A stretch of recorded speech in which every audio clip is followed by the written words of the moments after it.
समझ में आ गया अमित भैया? साफ हो रहा है ना सिद्धांत? तो ये तो गोस्वामी तुलसीदास जी ने अपनी बात को प्रमाणित रूप से कह दिया, पर फिर उसके बाद उनसे कहा, गोस्वामी जी कहते हैं कि निर्गुण और सगुण तो दोनों ही महत्वपूर्ण है, पर मेरी दृष्टि से जो सर्वश्रेष्ठ है वो तीसरा है। वो तीसरा अतिथि कौन आ गया? उनका ही निर्गुण नैन सगुण और रसना राम सो नाम। उनका ये प्रभु का जो नाम है वो मेरी दृष्टि से सगुण और निर्गुण से भी श्रेष्ठ है। और इसीलिए अब इसको कहाँ स्थान आप देंगे तीसरे को? तो गोस्वामी तुलसीदास जी का प्रयोग आप देखिए, क्या विलक्षण है। यही सीखने की बात है गोस्वामी तुलसीदास जी से। क्या वैशिष्ट्य है? उन्होंने कहा कि जैसे आप के घर में अंधेरा हो, अंधेरे को मिटाने के लिए आप दिया जलाए, ठीक है। अब दिया जब प्रज्वलित किया और आपसे पूछा जाए कि दिया कहाँ जलाना है, बाहर जलाना है कि भीतर जलाना है? अगर आप कहेंगे बाहर जलाना है तो जहाँ बाहर जलाएंगे वहाँ प्रकाश होगा, भीतर अंधेरा होगा। अगर आप कहें घर के भीतर जलाइए तो उनका ठीक है, घर में उजाला हो जाएगा पर बाहर अंधकार छाया रहेगा। तो एक चतुर व्यक्ति ने कहा कि नहीं, बाहर और भीतर नहीं, आप घर की देहली पर दीपक रख दीजिए। देहली का मतलब क्या है? उसी से व्यक्ति बाहर भी जा सकता है और उसी से भीतर भी आ सकता है। ठीक मध्य में जब आप रखेंगे तो वो भीतर और बाहर दोनों जगह प्रकाशित कर देगा। तो गोस्वामी जी ने कहा, राम नाम मणि दीप धरु जीह देहरी द्वार। ये जिह्वा को देहरी क्यों बताया? महाराज जी कहते संस्कृत में एक देहली दीपकन न्याय है, सिद्धांत, एक सूत्र है व्याकरण का। तो जिह्वा को देहली क्यों बताया? महाराज जी कहते देखिए, पूरे शरीर के जितने भी अंग है, इंद्रियां, आप देखिए सबकी भूमिका जो एकांगी है। नेत्र है, देखते हैं, बाहर ही देखते हैं। कान से आप श्रवण करते हैं, बाहर से स्वर आता है। पर ये जिह्वा ही एक ऐसी है अद्भुत, आप उसकी भूमिका देखिए। जब आप बोल रहे हैं तो जब बोल रहे हैं तो जो भीतर है वही जिह्वा के माध्यम से बाहर निकल रहा है, और जब आप भोजन करते हैं तो जो बाहर है वही भीतर प्रवेश कर रहा है। तो उनका ये जिह्वा ही देहली है। और इस जिह्वा की देहली पर मैंने ये जो तीसरा है वो राम नाम के अतिथि को वहीं पर मैंने स्थापित कर दिया। और वैसे भी महाराज श्री कहते हैं, अगर तीन व्यक्ति मंचासीन हो तो इन तीनों में जो सर्वश्रेष्ठ है उसको मध्य में बैठाया जाता है। तो उनका ही निर्गुण नैन सगुण रसना राम सो नाम। ये बीच वाला जो है वो राम नाम सर्वश्रेष्ठ है। इसलिए गोस्वामी तुलसीदास जी अपने जीवन के जो अनुभव है वो कहते हैं, राम नाम कोई साधारण शब्द नहीं है, ये महामंत्र है राम नाम। और उसमें इतना असीम सामर्थ्य है कि राम नाम की तुलना किसी से हो ही नहीं सकती है। मेरे जीवन में मैंने जो कुछ प्राप्त किया वो कहते हैं वो राम नाम से ही प्राप्त किया। और परम पूज्य हमारे गुरुदेव, देखिए महाराज जी की साधना की तो मैं क्या चर्चा करूं। महाराज जी ने अपनी साधना काल में कई डायरियां लिखते थे। एक डायरी को उठा करके मैं पढ़ रही थी और महाराज ने भी पूरी नाम साधना के ऊपर जो है अपना चिंतन लिखा था कि नाम साधना का महत्व कितना अधिक है, इसकी हम कल्पना भी नहीं कर सकते हैं। महाराज जी कहते हैं ये एक ऐसा साधन है, महाराज जी ने सूत्र में लिखे पॉइंट्स, एक ऐसा साधन है जिसको करने में आपको 1 रुपया नहीं, 1 पैसा भी खर्च नहीं करना है।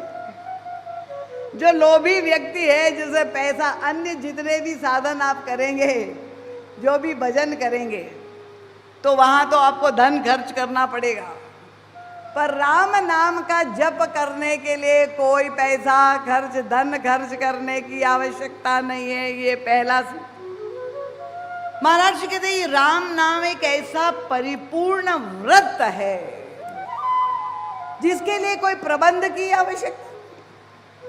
अगर आपको आज प्रदोष का व्रत करना है तो आपको कुट्टू और आटा और ये सारा प्रबंध करना पड़ेगा, पर ये ऐसा व्रत है वहां कोई सामग्री की आवश्यकता नहीं है।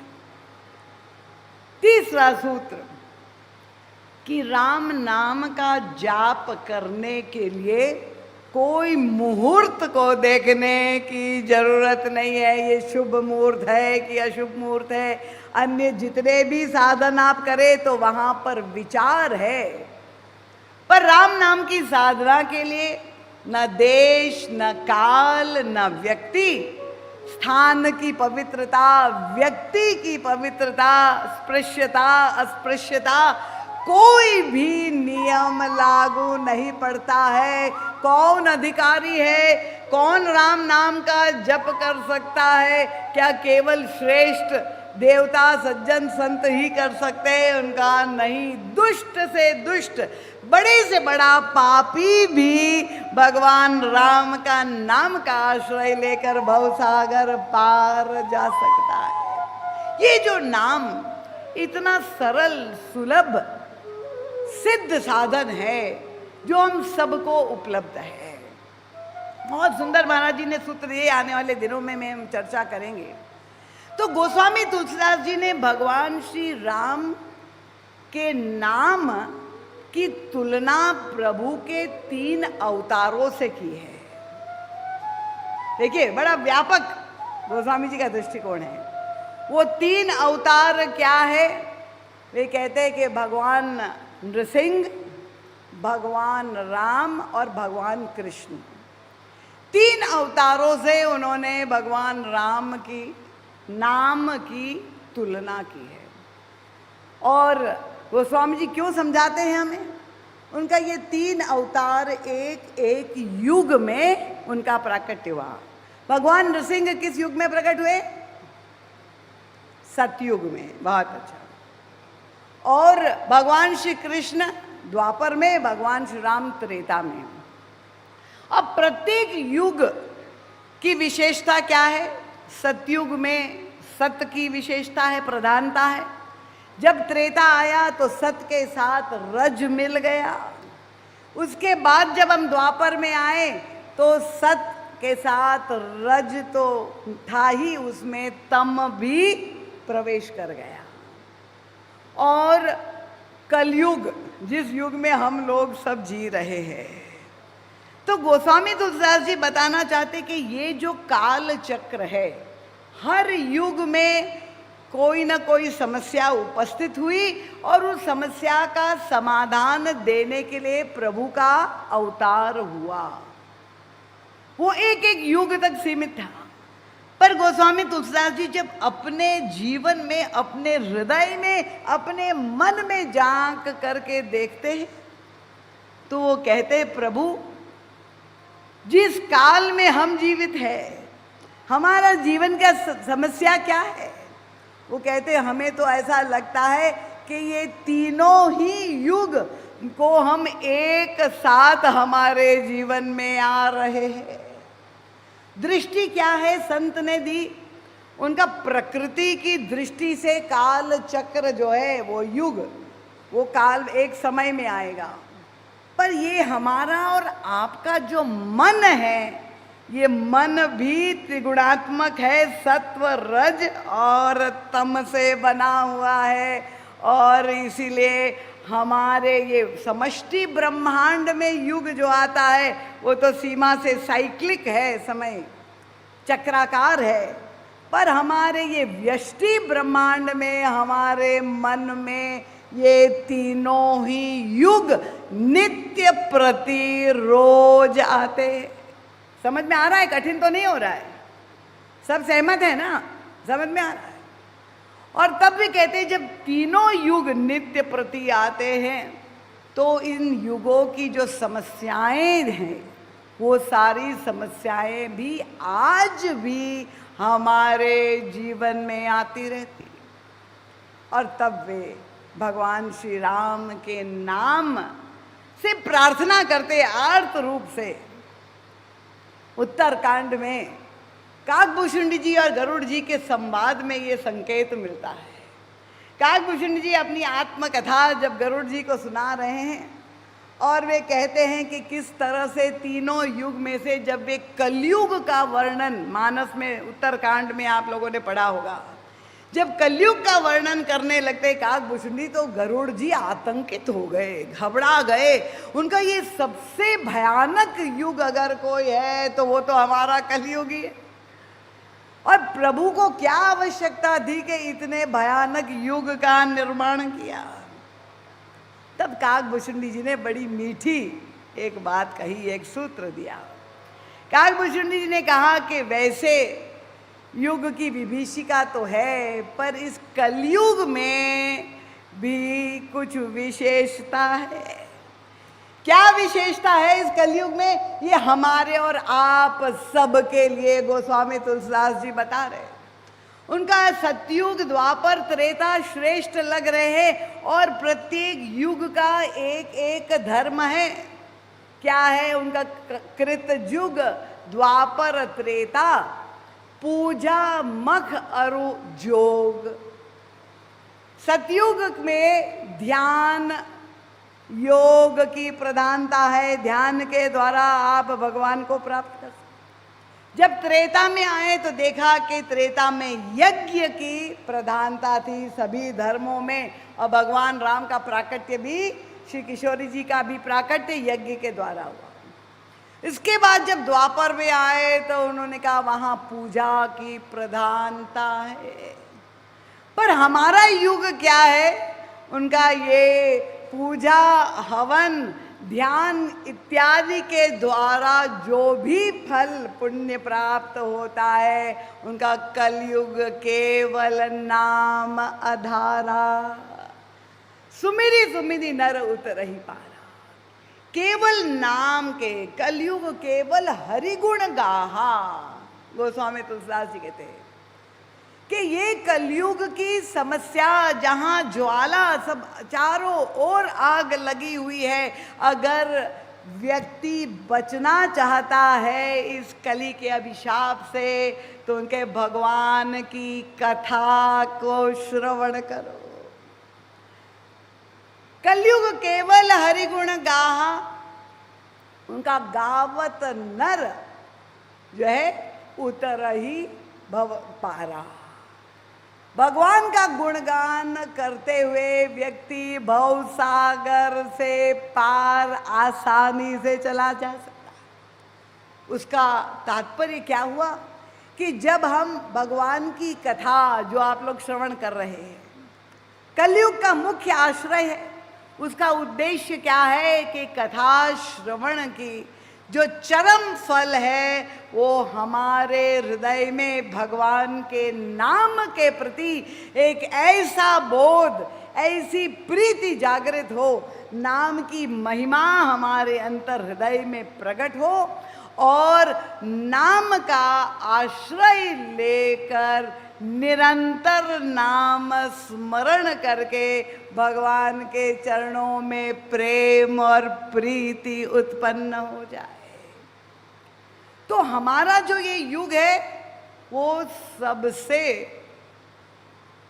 सुंदर, एक तरह से कहे सबसे सुंदर सरल है, क्योंकि बिना कुछ प्रयास के भगवान का नाम का सामर्थ्य, आप इतने भक्तों का चरित्र अगर देख लीजिए कि शबरी जी को प्रभु का दर्शन करने के लिए क्या चल करके अयोध्या जाना पड़ा, तीर्थ यात्रा करनी पड़ेगी। ये तो नाम का प्रभाव था कि वो प्रभु को खींच करके ले आया। गोस्वामी जी कहते ये राम नाम तो वशीकरण मंत्र है, जो प्रभु को अपने वशीभूत कर देता है। वो भगवान जो है नामी, वो नाम जापक के पीछे नौकर बन के डोलते रहते हैं। कितने भक्तों के जीवन चरित्र आप देखें। भक्त शिरोमणि जयदेव जी, जिसने गीत गोविंद की रचना की जगन्नाथपुरी में, जो है वो कितना मधुर संस्मरण है कि जहाँ वे गीत गोविंद का गायन करते थे तो प्रभु उनके पीछे पीछे जय वाटिका में डोलते। भगवान नरसिंह मेहता के चरित्र हम लोग गायन करते हैं, उनका मायरा गाते। 50 बार भगवान उनके नौकर बन करके नरसिंह मेहता के कार्य पूरा करते, केवल नाम का प्रताप। और इसलिए गोस्वामी तुलसीदास जी नाम रामायण कब मानस में जब लिखते हैं तो वे प्रारंभ वहां से करते हैं, और हम सबको आत्मनिरीक्षण करने के लिए ये मापदंड देते हैं कि अगर आप अपने जीवन में नाम की साधना कर रहे हैं, आपने गुरु से मंत्र लिया है और मंत्र दीक्षा लेने के बाद अगर आप नियम पूर्वक नाम जाप कर रहे हैं तो आपके जीवन में ये प्रभाव दिखना चाहिए। ये हम सबको कसौटी प्रदान कर देते हैं। और इसलिए वे कहते हैं कि प्रभु त्रेता में आपने प्रकट होकर के जो लीला की है, वो सारी लीलाएं, वो सारे पात्र आज भी हमारे जीवन में, हमारे अंतर मन में हैं। और आप नाम भगवान से प्रार्थना करते हैं कि आप इन समस्याओं का समाधान जैसे आपने त्रेता में किया, ऐसा ही समाधान आज हमारे जीवन में प्रस्तुत करें। कहाँ से प्रारंभ करते हैं? क्योंकि राम एक तापस तियतारी, नाम कोटि खल कुमति सुधारी। अहिल्या उद्धार के प्रसंग से गोस्वामी तुलसीदास जी ने प्रारंभ किया। उसके बाद ताड़का का वध, मारीच और सुबाहु की समस्या का समाधान की ओर संकेत किया। उसके बाद भगवान श्री राम के द्वारा धनुर्भंग हुआ और तब भगवान श्री राम और सीता जी का मिलन हुआ। अब गोस्वामी तुलसीदास जी नाम रामायण प्रारंभ यहाँ से करते हैं, पर परम पूज्य महाराज जी की भूमिका आप देखिए यहाँ पर आती है। गोस्वामी जी ने तो शुरू किया, नाम एक तापस तियतारी, राम एक तापस तियतारी, नाम कोटिकल कुमति सुधारी।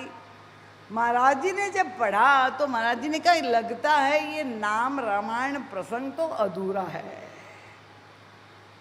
क्यों अधूरा है? कि भगवान राम प्रकट हो तब तो लीला करेंगे ना, पहले उनको प्रकट तो करना पड़ेगा। और त्रेता में प्रकट कैसे हुए, कहाँ पर प्रकट हुए? उनका प्रकट हुए अयोध्या की भूमि में, महाराज दशरथ के राजमहल में। जब यज्ञ संपन्न हुआ तब कौशल्या के गर्भ से प्रभु प्रकट हुए और प्रभु ने वो सारी बाल लीलाएं की। पर ये नाम भगवान, नाम रामायण में तो गोस्वामी तुलसीदास जी ने सारी प्राकट्य और बाल लीला को गायब कर दिया। तो इसका मतलब क्या हुआ कि नाम भगवान कैसे प्रकट हो जब अयोध्या नहीं है, जब कौशल्या नहीं है, जब दशरथ जी नहीं है, जब यज्ञ नहीं है, तो फिर नाम भगवान कैसे प्रकट हो? और तब परम पूज्य महाराज श्री की वह सूक्ष्म दृष्टि ने पकड़ लिया कि गोस्वामी जी ने केवल नाम रामायण ही नहीं लिखी है, पर इस नाम रामायण के साथ उन्होंने नाम कृष्णायन भी जोड़ दिया। कितनी चतुराई से वे कहते जन मन मंजू नाम मधुकर से जी ह जशोमती ही हलधर से। वे कहते प्रभु मेरी जिह्वा तो यशोदा है। अरे भगवान राम का तो प्राकट्य हुआ कौशल्या अम्बा के गर्भ से, और यहाँ गोस्वामी जी यशोदा जी का स्मरण क्यों कर रहे हैं? ये तो युग तुलसी के पास ही वह दृष्टि है। मैं कहती हूँ कि वो मानस के अंतराल का रहस्य निकाल करके वो अली वृत्ति, न जान कहीं जान नहीं अली गोस्वामी जी, वो भ्रमर वृत्ति जो गोस्वामी जी ने जो रहस्य छिपा करके रखा है, वो युग तुलसी परम पूज्य सद्गुरुदेव ने अली बनकर वो अंदर प्रवेश करके वो दिव्य रस निकाल करके हमें प्रदान किया। उनका कि आप निर्णय कर लीजिए, भगवान श्री राम के प्राकट्य की भूमि और भगवान कृष्ण के प्राकट्य की परिस्थिति दोनों आपके सामने स्पष्ट है। भगवान राम प्रकट हुए, अयोध्या पवित्र नगर है, महाराज दशरथ मूर्तिमान वेद है, उनकी 3 रानियां ऋचाएं हैं, वेद की ज्ञान भक्ति और कर्म की ऋचाएं। और जब उन्हें प्रभु के प्राप्ति के लिए जब आवश्यकता व्याकुलता हुई तो उन्होंने यज्ञ किया, श्रृंगी ऋषि को बुलाकर और पुत्रेष्ठ यज्ञ किया, तब भगवान की प्राकट्य हुआ। अब जब हम भगवान श्री कृष्ण के अवतार की भूमिका देखते हैं, जिसका स्मरण गोस्वामी तुलसीदास जी ने किया कि कहाँ पर प्रकट हुए, मथुरा की भूमि में। अब मथुरा का शासक कौन है? मथुरा का शासक कंस है। और कंस का क्या परिचय है? जिसने अपने ही पिता उग्रसेन को बंदी बनाकर कारागार में डाल करके और राज सत्ता छीन कर और राजा बन गया है वो कंस। परम पूज्य महाराज श्री कहते ये कंस मूर्तिमान देहाभिमान का प्रतीक है। तो यहाँ 2 प्रकार के व्यक्ति के अंतर मन का दृश्य सामने है। अगर आपको लगता है कि आपका जीवन ज्ञानमय विचारमय है, वेद ज्ञान और उसके प्रतीक है, अगर आपको लगता है कि आप स्वतंत्र है, जो भी आप संकल्प करते हैं वो पूर्ण होते हैं, तो अगर प्रकाशमय आपका अंतर हृदय है, अगर आप स्वतंत्रता का अनुभव कर रहे हैं, तो निश्चित रूप से आप अपनी जिह्वा को कौशल्या बना लीजिए और वहाँ पर राम का प्राकट्य, नाम भगवान का प्राकट्य होगा। पर गोस्वामी जी जब अपनी ओर देखते हैं, देखिए यहीं पर संत की करुणा संसार के सारे जीवों को शिक्षा देने के लिए स्वयं अपना दृष्टांत दे करके हमें सिखाते हैं। गोस्वामी जी प्रभु से आर्त प्रार्थना करते कि हे प्रभु, मेरे जीवन में तो केवल अंधकार है, तमसा छन्न मेरा अंतःकरण है, जहाँ केवल अज्ञान का अंधकार है, नैराश्य है, क्योंकि देहाभिमान रूपी कंस का ही शासन है और मैं पूरी तरह से परतंत्र हूँ, मैं कुछ भी, मेरे संकल्प पूर्ण नहीं हो पा रहे हैं।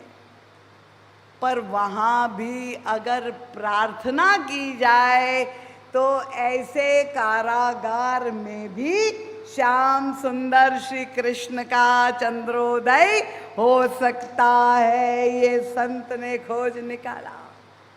और तब कितना विचित्र वर्णन आता है कि भगवान श्री कृष्ण प्रकट तो हुए और देवकी के गर्भ से प्रकट होने के बाद वो चमत्कारी घटनाएं, अंत में आदेश दिया कि मुझे जा करके यशोदा मैया के पास जाके सुला दो गोकुल में।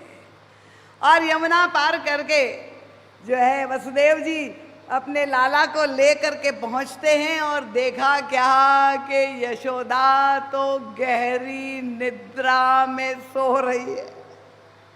उसने एक बालिका को जन्म दिया है। और तब क्या करते हैं वसुदेव जी, उस बालिका को ले लेते हैं और अपने लाला श्री कृष्ण को यशोदा के बाजू में सुला करके चुपके से चले आए। अब आप कल्पना कर लीजिए यशोदा की नींद कितनी प्रगाढ़ होगी कि भगवान आकर के उनके बाजू में लेट गए हैं पर फिर भी नींद नहीं खुल रही है। और तब प्रभु की करुणा देखिए कि प्रभु ने रोना शुरू कर दिया और रो रो करके सोती हुई यशोदा को जागृत कर दिया, जगा दिया। तो गोस्वामी तुलसीदास जी कहते हैं प्रभु से, प्रभु मेरी जिह्वा तो कौशल्या कदापि नहीं बन सकती।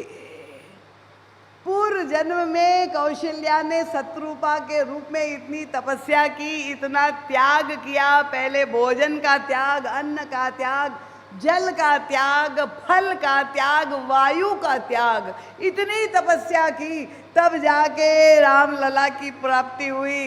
उनका मेरी ये चटोरी जिह्वा कुछ भी त्याग करना उसके लिए संभव नहीं है प्रभु। और इसलिए आप ही नाम भगवान से प्रार्थना करते हैं कि जिस तरह से भगवान श्री कृष्ण ने यशोदा को रो रो करके जगाया, उनका प्रभु मेरी जिह्वा तो सोई हुई है, आप ही स्वयं आ करके इस जिह्वा पर बस जाइए और उसमें नाम को सक्रिय कर लीजिए, नहीं तो मेरे जीवन में नाम का प्राकट्य संभव नहीं। और क्रम कितना सुंदर ठीक उलट दिया। वे कहते जन मन मंजू कंज मधुकर से। तुलना, दो दृष्टांत देते गोस्वामी तुलसीदास जी, कितने रसपूर्ण साहित्यिक दृष्टांत। उनका भगवान श्री राम, आप तो नाम भगवान से प्रार्थना कर रहे कि आप तो बन जाइए भ्रमर, और मेरा ये जो मन है, देखिए, क्योंकि आप जानते हैं कि दोनों का रिश्ता है। कमल जो है प्रभु के चरण, उनका कि मेरा मन जो है ये कमल है और आप बन जाइए भ्रमर। तो भ्रमर का स्वभाव होता है कि वो कमल पर मंडराता रहता है। तो गोस्वामी तुलसीदास जी ने प्रभु से प्रार्थना की। भरत जी के संदर्भ में भी गोस्वामी जी ने वही दृष्टांत दिया है कि बंदव नाम राम न बंदव भरत के चरना, जासु नेम व्रत जाई न बरना, राम चरण पंकज मन जासु। प्रभु श्री राम के चरण तो पंकज है, कमल, और भरत जी का मन है वो भ्रमर है। तो वो लोभी भ्रमर करके भगवान के चरण कमल पर वे मंडराते रहते हैं। ये तो भरत भक्तों का की भावना है। पर गोस्वामी जी ने यहाँ ठीक उल्टा क्रम कर दिया।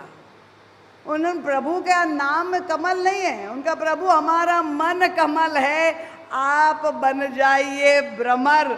क्यों हमारा मन तो ऐसा भंवरा है कि वो संसार के विषयों में ही भटकता रहता है, वो आपका नाम बिल्कुल नहीं लेगा।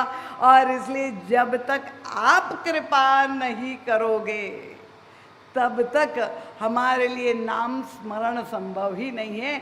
इसलिए ये करुणा, भगवान से आर्त प्रार्थना जब साधक करता है, अनुभव करता है कि हमारे लिए संभव नहीं है। नाम सबसे सरल साधन है। आज की भाषा में कहे तो जो श्योर शॉट, ऐसा स्ट्रॉन्ग पासवर्ड है राम नाम, यहाँ सारी सफलता की कुंजी खोल देता है, ऐसा पासवर्ड है ये राम नाम। पर इतना सरल होते हुए भी अगर हम अपने जीवन में उसका आश्रय नहीं लेते हैं तो निश्चित रूप से हमारे जीवन में जो समस्याएं हैं, क्योंकि आजकल मैं देख रही हूँ लोगों की भीड़ कहाँ पर अधिक हो रही, जहाँ चमत्कार होते हैं वहाँ बाबाओं की कथाओं में व्यवस्था करना कठिन हो जाता है, लाखों की संख्या में लोगों की भीड़ उमड़ रही है, चमत्कार हो जाए। पर गोस्वामी तुलसीदास जी ने हम सबको निमंत्रित किया है ऐसा चमत्कार, इतना सरल, जहां लोक और परलोक दोनों में पूरी तरह से धन्यता की प्राप्ति हो सकती है। आप मुझे देख लो, गोस्वामी जी स्वयं का दृष्टांत देकर के कहते हैं कि राम नाम की महिमा, राम से अधिक, उन्होंने कहा राम से बड़ा राम का नाम, इतना सामर्थ्य जो रखता है वो भगवान श्री राम कलयुग के लिए प्रभु के नाम का आश्रय सबसे सरल सोपान है सिद्धि प्राप्त करने का। और अगर हम नाम जप कर रहे हैं और हमारे जीवन में विकास और प्रगति नहीं हो रही है, तो गोस्वामी तुलसीदास जी ने उसका भी बहुत सूक्ष्म विश्लेषण किया है कि कहाँ पर हमसे चूक हो रही है, कहाँ नाम अपराध हो रहा है और किस विधि से नाम जप करना चाहिए ताकि हमें शीघ्रता से अपने जीवन में सिद्धि की प्राप्ति हो। तो ये नाम रामायण की आज संक्षिप्त भूमिका मैंने आपके समक्ष रखी। अन्य 2 दिनों